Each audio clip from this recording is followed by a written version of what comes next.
வணக்கம் நண்பர்களே. ரீசெண்டாக தமிழ்நாடு கவர்மெண்ட் பப்ளிக் டிரான்ஸ்போர்ட் கார்ப்பரேஷன்ஸ்க்காக 2000க்கும் மேற்பட்ட பேருந்துகளை வாங்க போகிறோம் அப்படின்னு அறிவிச்சிருக்காங்க. இந்த 2000 buses normal IC engine buses, இது இல்லாமல் ஒரு 500 எலக்ட்ரிக் பஸ்ஸஸும் வாங்க போகிறோன்ற அறிவிப்பு வந்திருக்கு. இந்த பஸ்ஸஸில் நிறைய பஸ்ஸஸ் மெட்ரோபாலிட்டன் டிரான்ஸ்போர்ட் கார்ப்பரேஷன், அதாவது எம்டிசி, சென்னையில் ஓடக்கூடிய இந்த டிரான்ஸ்போர்ட் கார்ப்பரேஷன்ஸ்க்கு வரக்கூடிய வாய்ப்பு இருக்குது. அது இல்லாமல் தமிழ்நாட்டில் இருக்கக்கூடிய மற்ற முக்கியமான சிட்டிஸ் இங்கேயும் போகக்கூடிய வாய்ப்பு இருக்குது.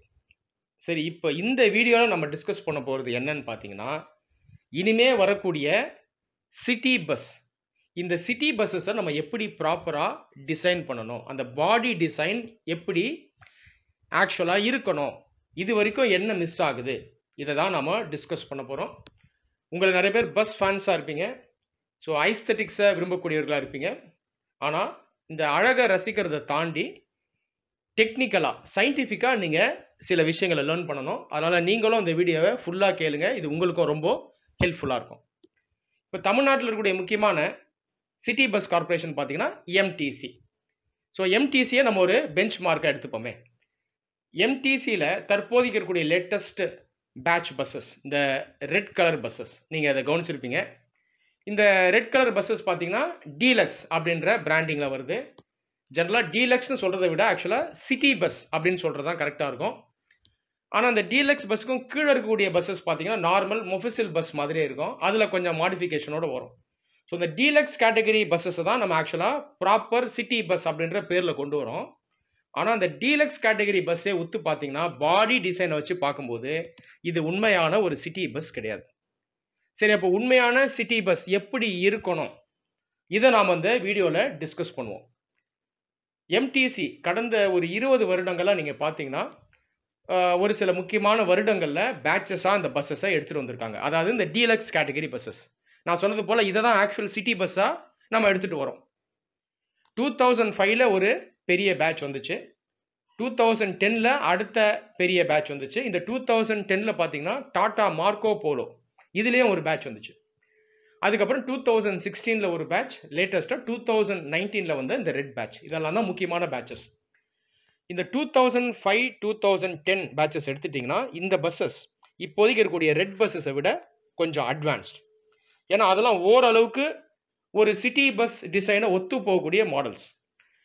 அதில் இருக்க ஃபீச்சர்ஸ் பார்த்தீங்கன்னா செமி லோ ஃப்ளோர் சாசி, ஏர் சஸ்பென்ஷன், அது இல்லாமல் ஆட்டோமேட்டிக் டோர்ஸோடு வந்துச்சு.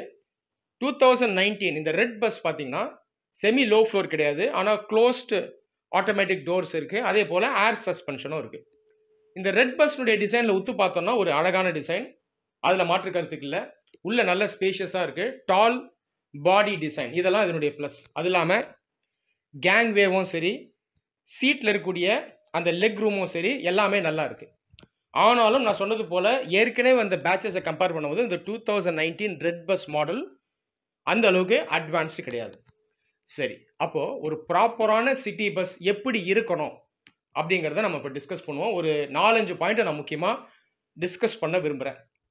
ஜென்ரலாக இந்த சிட்டி பஸ்னுடைய ப்ராப்பரான அந்த சயின்டிஃபிக் டிசைனை ஃபாலோ பண்ணக்கூடிய ஒரு டிரான்ஸ்போர்ட் கார்ப்பரேஷன் பிஎம்டிசியை நம்ம சொல்லலாம். பிஎம்டிசின்னு சொல்லும்போது பிஎம்டிசி சுப்பீரியர், எம்டிசி இன்ஃபீரியர்னு கிடையாது. இந்த கார்ப்பரேஷன் தற்போதைக்கு பஸ்ஸஸை பார்த்தீங்கன்னா இதனுடைய டிசைன் பெட்டராக இருக்கும், சிட்டி பஸ்னுடைய ஒரு ப்ராப்பரான டிசைனை ஒத்து போகிற மாதிரி இருக்கும். அதனால தான் நம்ம பிஎம்டிசியோட கம்பேர் பண்ணி சொல்கிறோம். சரி, முதல் விஷயம், ஒரு சிட்டி பஸ்க்கு கண்டிப்பாக இருக்கணும் அப்படின்னு பார்த்தீங்கன்னா அது semi low floor chassis chassis. Semi low floor சேசிஸ்ங்கிறது லோ ஃப்ளோர் அளவுக்கு இருக்காது கீழே, ஆனால் கொஞ்சம் மேலே இருக்கும். உதாரணத்துக்கு யூரோப்பியன் மாடல்ஸ் வால்வோலெல்லாம் ஸ்டாண்டர்டாகவே லோ ஃப்ளோர் மாடல் தான் வரும் சிட்டி பஸ்ஸஸில். அசோக் லேலண்ட், டாட்டாலையும் லோ ஃப்ளோர் மாடல்ஸ் இருக்குது. ஆனால் மாஸ் ப்ரொடக்ஷனில் பார்த்தீங்கன்னா செமி லோ ஃப்ளோர் அதுதான் சிட்டி பஸ்ஸஸ்க்கு உகந்தது. நான் சொல்கிறது நான் ஏசி அல்லாத என்ட்ரி லெவல் சிட்டி பஸ்ஸஸ்லேயே பார்த்தீங்கன்னா பிஎம்டிசியில் இந்த செமி லோ ஃப்ளோர் பஸ்ஸஸ் தான் இருக்கும். செமி லோ ஃப்ளோர் சேசிஸ், அதாவது எஸ்எல்எஃப், இதை எடுத்துகிட்டு வரதுனால மிகப்பெரிய லாபம் என்னென்னா மக்கள் ஈஸியாக உள்ளே ஏறலாம், என்ட்ரி பெட்டராக இருக்கும். வயசானவங்க, டிசேபிள்டு பீப்புள், இவங்களுக்கெல்லாம் ரொம்ப ஹெல்ப்ஃபுல்லாக இருக்கும். ஸோ இந்த செமி லோ ஃப்ளோர் அப்படின்றது ஒரு பேசிக் ரிக்குவயர்மெண்ட். இது 2005-10ல் இருந்தது, ஆனால் 2019ல் செமி லோ ஃப்ளோர் இல்லை. இந்த பஸ் நார்மல் பஸ்னுடைய உயரத்தில் இருக்கு. இது ஏறுறது மக்களுக்கு கஷ்டம். அதனால இனிமே வரக்கூடிய பேட்சில் கண்டிப்பா எஸ்எல்எஃப் செமி லோ ஃப்ளோர் இருக்கணும். இது முதல் விஷயம். ரெண்டாவது விஷயம் பஸ்ஸினுடைய லென்த்.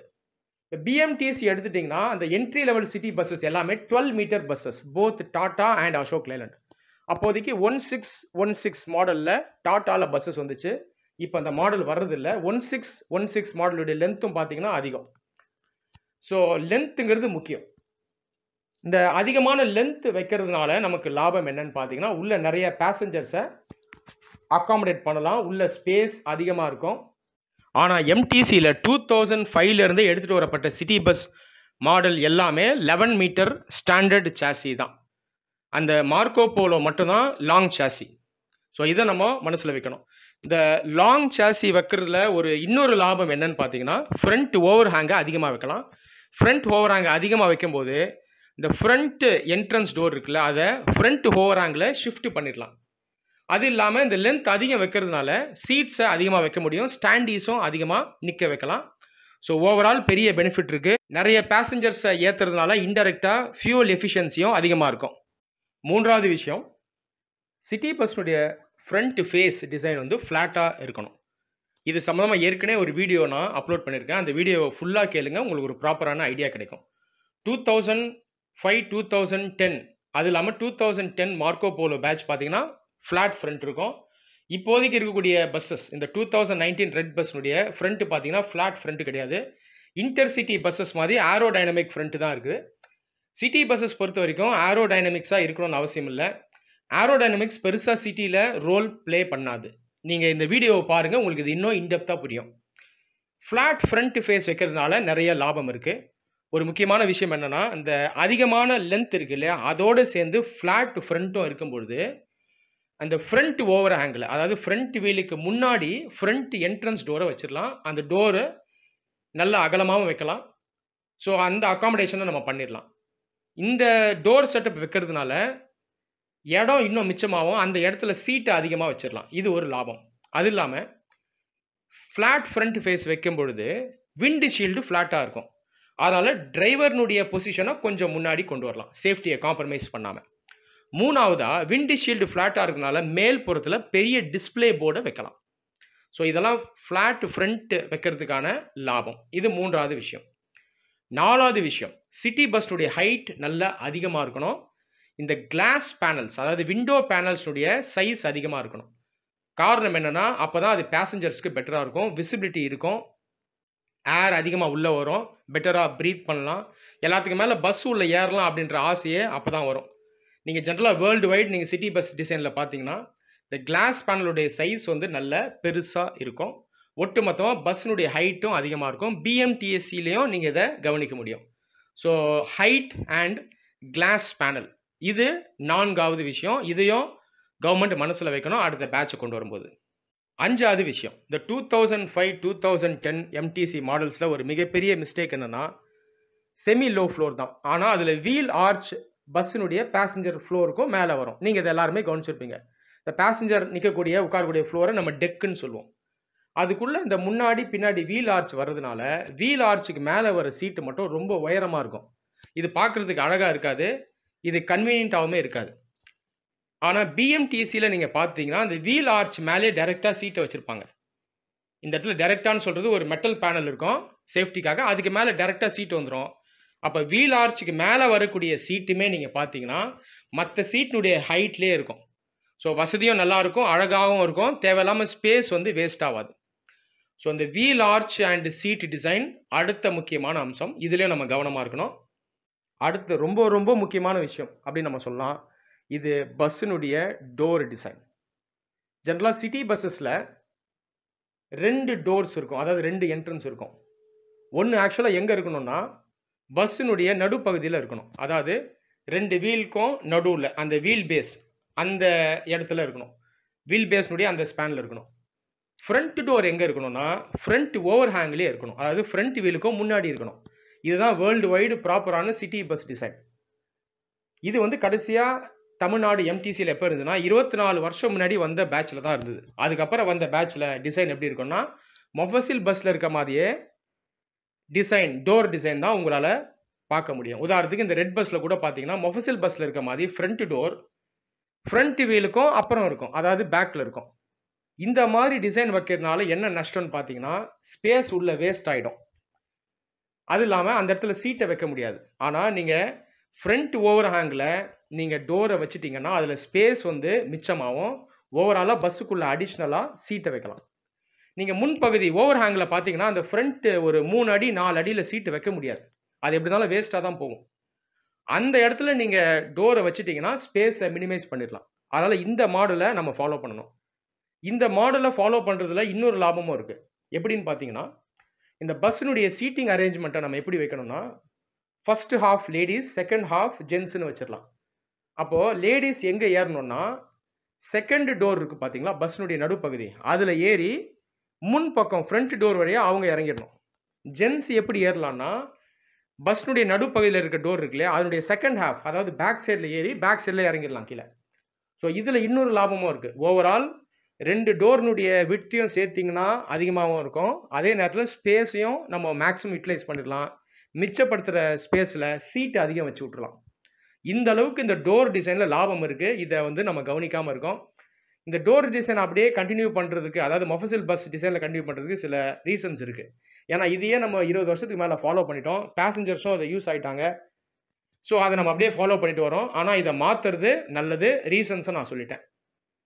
கடைசி விஷயங்க, பஸ்ஸு சேஸ்னுடைய பிராண்ட். ஸோ சாசி நீங்கள் பொறுத்த வரைக்கும் தற்போதைக்கு அசோக் லேலண்ட் நம்ம மெயினாக யூஸ் பண்ணுறோம். டாட்டாவும் லிமிடெட் நம்பருக்கு இருக்குது. இதை தாண்டி 3வது பிராண்டும் போகலாம் அப்படின்னு நான் அட்வைஸ் பண்ணுவேன். எஸ்பெஷலி நீங்கள் ஐஷர் போகலாம். இந்தியன் பிராண்ட் ஆல்ரெடி மற்ற கார்பரேஷன்ஸில் ஐஷர் இருக்குது. அதனால் நீங்கள் பிராண்ட் நீங்கள் வைடன் பண்ணிட்டீங்க, போர்ட்ஃபோலியோ அதிகப்படுத்திட்டீங்க அப்படின்னா அதில் ஒரு காம்படிஷன் இருக்கும். அந்த மேனுஃபேக்சரர்ஸ் என்ன பண்ணுவாங்கன்னா இன்னும் புதுசாக இன்னோவேட் பண்ணுவாங்க. அது இல்லாமல் கவர்மெண்ட்டுக்கு விற்கிறதுக்காக அவங்க என்ன பண்ணுவாங்கன்னா ஆஃபர்ஸும் அதிகமாக வழங்கக்கூடிய வாய்ப்பு இருக்குது. அதனால் லேலண்ட் டாட்டாவை தாண்டி ஃப்யூச்சரில் ஐஷரையுமே நாம் இன்க்ளூட் பண்ணலாம். இப்போ கடந்த ஒரு 7-8 வருஷமாக பார்த்தீங்கன்னா ஐஷர் பிராண்டை பல டிரான்ஸ்போர்ட் கார்பரேஷன்ஸில் வாங்குறாங்க. மொஃபசில் ரூட்ஸ்லாம் பார்த்தீங்கன்னா ஐஷர் வந்து நல்ல ஒரு பெர்ஃபார்மன்ஸ் அளிச்சிட்ருக்கு. நிறைய டிரான்ஸ்போர்ட் கார்பரேஷனில் சிட்டி பஸ் ஆப்ரேஷனுமே டீசெண்டான ரிட்டர்ன்ஸ் அளிக்குது.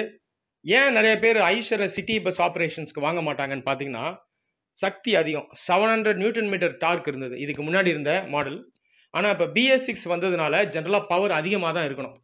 அதனால் இப்போ ஐஷரை தாராளமாக வாங்கலாம். ஸோ ப்ராடக்ட் போர்ட்ஃபோலியோவை வைடன் பண்ணணும் அப்படின்றதையும் நான் இதன் மூலமாக கவர்மெண்ட்டுக்கு அட்வைஸ் பண்ண விரும்புகிறேன். நான் சொன்ன இந்த ஏரியாஸ் எல்லாத்துலேயுமே மாற்றங்களை எடுத்துகிட்டு வந்தால் புதுசாக வரக்கூடிய சிட்டி பஸ் பார்த்தீங்கன்னா கண்டிப்பாக ஒரு சிறந்த சிட்டி பஸ்ஸாக இருக்கும். நன்றி. வணக்கம் நண்பர்களே. ரீசெண்டாக Tamil Nadu government public transport corporation